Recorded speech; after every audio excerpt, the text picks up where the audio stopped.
பிரியமானவர்களே, ஆண்டவராகிய இயேசு கிறிஸ்துவின் நாமத்தினாலே உங்களை வாழ்த்துகிறேன். இந்த நாளிலும் நம்முடைய தியானத்திற்காக 2 நாளாகமத்தின் புஸ்தகம் 14ஆம் அதிகாரம் 11வது வசனத்தை நான் வாசிக்கிறேன். ஆசா தன் தேவனாகிய கர்த்தரை நோக்கி கூப்பிட்டு, கர்த்தாவே, பலமுள்ளவனுக்காகிலும் பலனற்றவனுக்காகிலும் உதவி செய்கிறது உமக்கு லேசான காரியம்.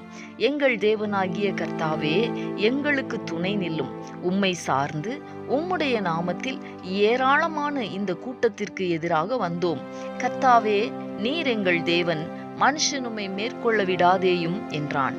எனக்கு அன்பானோர்களே, யூதாவின் ராஜாவாகிய ஆசா தன் தேவனாகிய கர்த்தரின் பார்வைக்கு நன்மையும் செம்மையுமானதை செய்தான் என்று நாம் வாசிக்கிறோம்.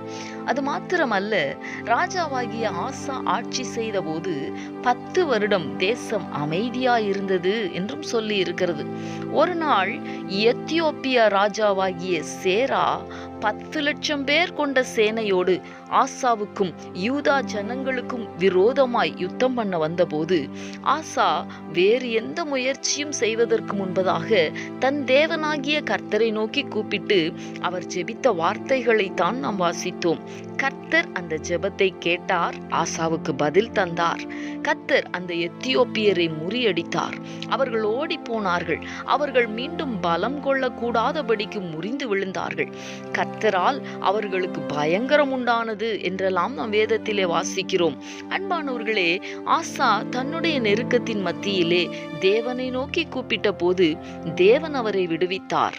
ஆம், பலமுள்ளவனோ பலமற்றவனோ உதவி செய்கிறவர், விடுவிக்கிறவர், ஜெயம் கொடுக்கிறவர் தேவனே. அந்த தேவனை நோக்கி நாமும் கூப்பிடலாமா? அவர் நமக்கும் உதவி செய்ய வல்லவர். விசுவாசித்து ஜெபிக்கலாமா? எங்களை நேசிக்கிற எங்கள் அன்பின் பரலோக தகப்பனே, ஆசீர்வாதமான இந்த நாளுக்காக உமக்கு நாங்கள் நன்றி செலுத்துகிறோம்.